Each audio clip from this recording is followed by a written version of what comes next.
తాకట్లో ఉన్న మీ బంగారాన్ని విడిపించి ఆ రోజు ఆన్లైన్ రేటుకి కొంటాం. Sharma gold company.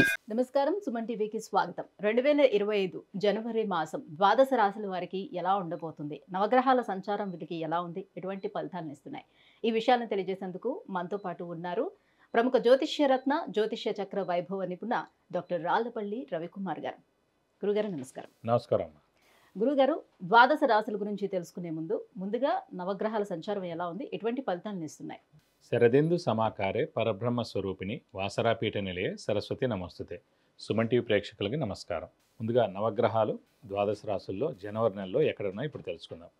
ముందుగా సూర్యుడు వచ్చి మనకి మకర రాశిలో ఉన్నారు. అలాగే రాహు మనకి మీన రాశిలో ఉన్నారు. కేతు మనకి కన్యా రాశిలో ఉన్నారు. అలాగే గురువు వృషభ రాశిలో ఉన్నారు. అలాగే మనకి శుక్రుడు కుంభరాశిలో ఉన్నారు. శని స్వస్థానమైన మనకి కుంభరాశిలో ఉన్నారు. బుధుడు మనకి ధనుసు రాశిలో ఉన్నారు. ఇంకా ఆఖరిగా కుజుడు వచ్చి నీచ స్థానంలో ఉన్నాడు. 20th జనవరి 2025 వరకు కుజుడు నీచ స్థానంలో ఉన్నారు. ఈ కుజుడు నీచ స్థానం మూలాన్ని కర్కాటక రాశి వారికి, సింహరాశి వారికి, మీన రాశి వారికి, ఈ మూడు రాశులకి యోగకారకుడు కుజుడు అయ్యాడు కాబట్టి, అలాంటి కుజుడు నీచలో ఉన్నాడు కాబట్టి 21/1/2025 వరకు డబ్బు ఖర్చు కానీ, హెల్త్ ప్రాబ్లం కానీ, మాట పట్టం కానీ జరిగేందుకు అవకాశాలు ఉన్నాయి. చిన్న యాక్సిడెంట్ కూడా జరిగేందుకు అవకాశం ఉన్నాయి. కాబట్టి కొంచెం జాగ్రత్త వహిస్తే సరిపోతుంది. సో 21/1/2025 తోటి కుజుడు కూడా నీచత్వం వెళ్ళిపోతుంది కాబట్టి ప్రపంచం అంతా కూడా ఈ కెలామిటీస్, న్యాచురల్ కెలామిటీస్ ఇలాంటివన్నీ కూడా తగ్గుతాయని ఖచ్చితంగా మనం చెప్పుకోవచ్చు. గురుగారు, మరి మకర రాశి వారికి ఈ 2025 జనవరి మాసం ఎలా ఉండబోతుంది? తప్పకుండా మకర రాశి అనగానే మనకి ఉత్తరాషాఢ 2, 3, 4 పాదాలు, శ్రవణం 1, 2, 3, 4 పాదాలు, ధనిష్ట 1, 2 పాదాలు, ఈ నక్షత్రాల సమూహం అంతా మనకి మకర రాశిలోకి వస్తుంది. వీరికి ప్రస్తుతం గురుబలం పరిపూర్ణంగా ఉంది. ఎందుకంటే పంచమ స్థానంలో గురువు చాలా బాగున్నాడు. అలాగే తృతీయ స్థానంలో రాహు చాలా బాగున్నాడు. భాగ్యస్థానంలో కేతు చాలా బాగున్నాడు. ఏలినాటి శని కూడా ఆఖరికి వచ్చింది. ఇంకా కరెక్ట్ 3 నెలలు ఉంది. సో 1 ఏప్రిల్ నుంచి ఏలినాటి శని కూడా వెళ్ళిపోతుంది. ఇక్కడ ఖచ్చితంగా వెళ్ళిపోతే మేలే చేస్తాడు. ఎందుకంటే కుంభరాశిలోనే స్వస్థానంలో ఉన్న శని ఉన్నాడు కాబట్టి నష్టం ఏం చేకూర్చాడు. ఈ 3 నెలలు కూడా ఖచ్చితంగా మేలే చేస్తాడని చెప్పుకోవాలి. తృతీయ స్థానంలోకి వెళ్తాడు కాబట్టి తృతీయ స్థానం ఇంకా చాలా బాగుంటుంది. తృతీయ స్థానం ఇందాక చెప్పుకున్నట్టు 3, 6, 11 స్థానాలు చాలా మంచిది. శని కానీ, రాహు కానీ, కేతు కానీ. 3వ స్థానంలో 2.5 సంవత్సరాలు ఉంటాడనమాట. సో 2.5 సంవత్సరాలు గోల్డెన్ పీరియడ్ మకర రాశి వాళ్ళకి. కాబట్టి ఇప్పటి నుంచే స్టార్ట్ అయిందని అనుకోవచ్చు. సో ఖచ్చితంగా చాలా అత్యద్భుతంగా ఉంటుందని చెప్పుకోవాలి. విద్యార్థులకు కానివ్వండి, క్రీడాకారులకు కానివ్వండి, రాజకీయ నాయకులు కానివ్వండి, పత్రికా రంగం, యూట్యూబ్ రంగం, మీడియా రంగం, అలాగే వ్యాపారస్తులు ఎవరైనా ఉండండి, అందరూ కూడా అత్యద్భుతంగా ఉంటుందని చెప్పుకోవాలి. వ్యాపారస్తులు అయితే ఖచ్చితంగా కొత్త వ్యాపారం స్టార్ట్ చేసుకోవచ్చు, ఎక్స్పాన్షన్కి వెళ్ళచ్చు. అలాగే మకర రాశి వారి ఆరోగ్యం చాలా బాగుంటుంది, ఆయుష్ కూడా బాగుంది. అలాగే ఇంట్లో పెద్దవాళ్ళు, చిన్నపిల్లల ఆరోగ్యం కూడా చాలా బాగుందని చెప్పుకోవాలి. అలాగే ఇంట్లో కొత్త వస్తువు కొంటారు. సో ఖచ్చితంగా అత్యద్భుతంగా ఉంటుందని చెప్పుకోవాలి మకర రాశి వారికి. శ్రమ, కాలం, ధనం వ్యర్థం కాకుండా ఉండడం, అవసరానికి డబ్బులు సమకూరడం, రావాల్సిన బాకీలు వసూలు అవడం, షూరిటీస్ పెట్టచ్చు, స్పెక్యులేషన్స్ కలిసి వస్తాయి. అలాగే మధ్యవర్తిత్వం వహించవచ్చును. ఇది కాకుండా అనుకోకుండా కొంతమంది మిత్రులు తప్పకుండా మీకు సహాయ సహకారాలు అందిస్తారు. అలాగే మీకు ఎవరైతే వ్యాపారంలో ఎవరైతే ఉన్నారో వారికి చాలా బెస్ట్ సమయం అండి ఇది. సో పెట్టుబడి అంటే కేవలం శని తప్పితే మిగతా అన్ని గ్రహాలు మాక్సిమం బాగానే ఉన్నాయి. శని కూడా ఏలినాటి శని అయినా కూడా స్వస్థానమే ఉన్నాడు. వెళ్ళిపోతున్నాడు కాబట్టి ఖచ్చితంగా మేలు కూడా చేస్తాడు. అంటే ఆ తర్వాత శని బాగున్నా కూడా మిగతా గ్రహాలు కూడా చేంజ్ అవుతున్నాయి కదా. చేంజ్ అవుతున్నా కూడా పర్వాలేదు. అంటే మెయిన్ రాశి అధిపతి ఎవరైతే ఉన్నారో, అంటే ప్రతి రాశికి అధిపతి ఎవరైతే ఉన్నారో వాళ్ళు ఎక్కడ ఉన్నారో చూడాలండి. శని అధిపతి అతను తృతీయ స్థానం. తృతీయ అంటే ఏంటి? జనాల సహాయ సహకారాలు. ముఖ్యంగా తృతీయ అంటే ఏంటి? మనకన్నా తమ్ముడు కానీ, చెల్లెలు కానీ. తృతీయ అంటే ఏంటి? Communication skills, writing skills. అలాగే తృతీయ స్థానాన్ని అంత హెల్పింగ్గా ఉంటుంది అన్నమాట. సో నేచర్ కూడా తప్పకుండా హెల్ప్ చేస్తుంది అన్నమాట.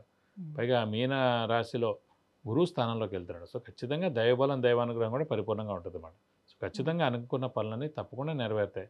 ఇంట్లో శుభకార్యాలు కూడా ఖచ్చితంగా చేస్తారు. సో చాలా చాలా బాగుంటుందని చెప్పుకోవాలి. గురుగారు, మరి సంతానం కలిగేందుకు ఎంతవరకు అవకాశం ఉంటుంది? సంతాన స్థానంలోనే సంతానకారకుడైన గురువు ఉన్నాడు కాబట్టి ఖచ్చితంగా సంతానం లేని వారికి సంతానం కలిగేందుకు అవకాశాలు 100% ఉన్నాయి. ఇంకోటి ఏంటంటే పంచమ స్థానంలో గురువు ఉన్నాడు. అది కూడా మేధాకే ఉంటాడు. తర్వాత షష్ఠ స్థానంలోకి వెళ్తాడు, 6వ స్థానంలో. సో అప్పుడు కొంచెం మిశ్రమంగా ఉంటాడు కాబట్టి ఖచ్చితంగా ఎవరైనా సరే సంతానం కోసం అనుకునేవాళ్ళు ప్లాన్ చేసుకునేది మటుకు ఖచ్చితంగా మీ లోపల ప్లాన్ చేసుకుంటే ఖచ్చితంగా సంతానం కలిగేందుకు అవకాశం ఉంది. ఇంకోటి పంచమ స్థానంలో గురువు ఉన్నాడంటేనే ఖచ్చితంగా సంతానం ఇవ్వడం కోసమే ఉన్నాడు.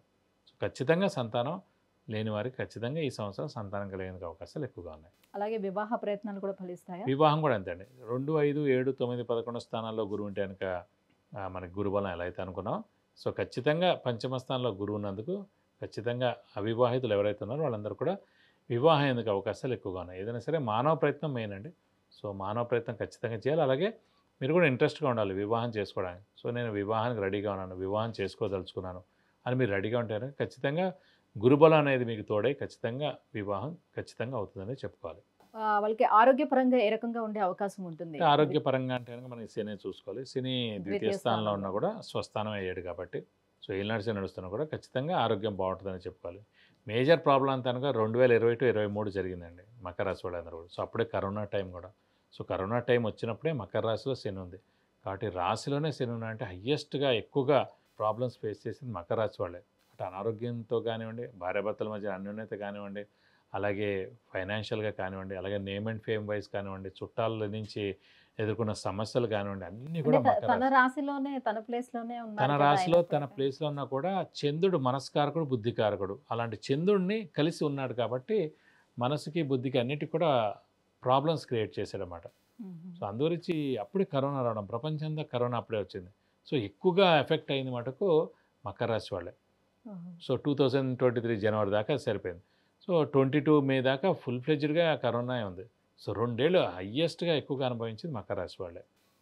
అదమ్మా. గురుగారు మరి ఇంకా ఎటువంటి పరిహారాలను వీళ్ళు పాటించుకోవాలి? ప్రస్తుతం వీళ్ళకి ఏంటంటే ప్రస్తుతం సప్తమ స్థానంలో కుజుడు ఉన్నాడు కాబట్టి, కుజుడు నీచిలో ఉన్నాడు కాబట్టి, ఈ 20 రోజులే కుజుడు నీచిలో ఉంటాడు కాబట్టి వీళ్ళైతే ప్రతిరోజు సుబ్రహ్మణ్య స్వామి అష్టోత్తరం చదువుకోవడం, సుబ్రహ్మణ్య స్వామిని ఎక్కువగా పూజించడం, అలాగే ప్రతి మంగళవారం ఉపవాసం అంటే చాలా మంచిది.